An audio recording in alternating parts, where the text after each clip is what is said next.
திமுகவின் 75வது பவள விழாவை ஒட்டி கட்சியின் சார்பில் முதலமைச்சரும் திமுக தலைவருமான மு.க. ஸ்டாலின் பெயரில் விருது. முதல் முறையாக தஞ்சை முன்னாள் எம்பியான எஸ். பழனி மாணிக்கத்திற்கு வழங்கப்படும் என தலைமை கழகம் அறிவிப்பு.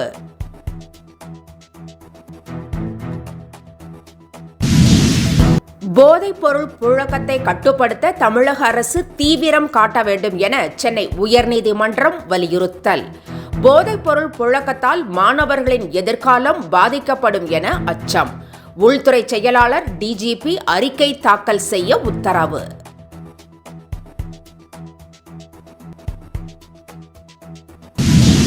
தமிழகம் மற்ற மாநிலங்களுக்கு முன்னுதாரணமாக செயல்படுவதாக அமைச்சர் உதயநிதி ஸ்டாலின் பெருமிதம்.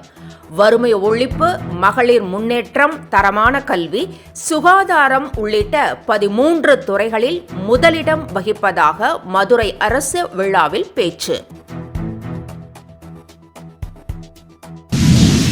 சென்னையில் வீடுகளின் முன் அனுமதியின்றி நோ பார்க்கிங் போர்டுகளை, தடுப்புகளை வைத்திருப்போர் மீது சட்ட ரீதியான நடவடிக்கை எடுக்க காவல்துறைக்கு சென்னை உயர்நீதிமன்றம் உத்தரவு. இது குறித்த விதிமுறைகளை பத்திரிகை, ஊடகம், இணையதளம் வழியே வெளியிடவும் அறிவுறுத்தல்.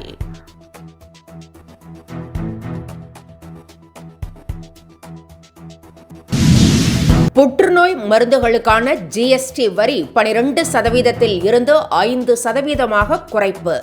54வது ஜிஎஸ்டி கவுன்சில் கூட்டத்திற்கு பிறகு மத்திய நிதியமைச்சர் நிர்மலா சீதாராமன் அறிவிப்பு. மருத்துவ சுகாதார காப்பீடு வரி விகிதத்தை குறைப்பது குறித்து அடுத்த கூட்டத்தில் முடிவு செய்யப்படும் என தகவல்.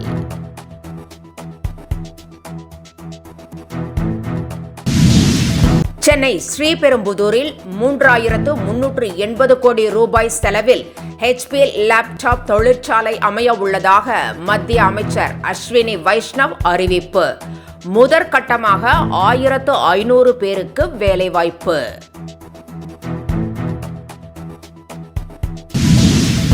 விஜயின் கோட் திரைப்படம் 4 நாட்களில் 288 கோடி ரூபாய் வசூல்.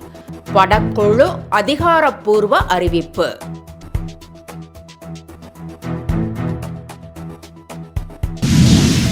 மிலாது நபி செப்டம்பர் 16ஆம் தேதிக்கு பதிலாக 17ஆம் தேதி கொண்டாடப்படும் என தமிழக அரசின் தலைமை ஹாஜி அறிவிப்பு.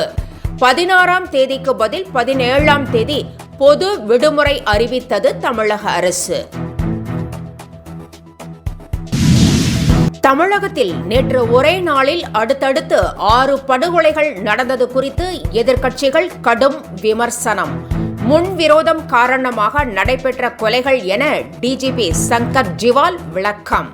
சாதி மத மோதல் கலவரத்தால் நடந்தவை அல்ல என்றும், கொலை சம்பவங்களில் தொடர்புடையவர்கள் கைது செய்யப்பட்டுள்ளார்கள் என்றும் தகவல்.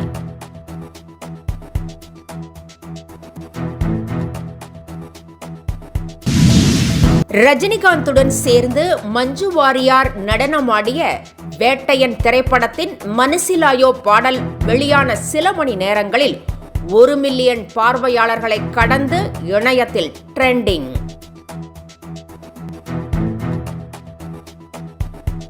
என்றும் உங்களுடன் மை இந்தியா. முக்கிய செய்திகளை உடனுக்குடன் தெரிந்து கொள்ள சப்ஸ்கிரைப் பண்ணுங்க, பெல் பட்டனை பிரஸ் பண்ணுங்க.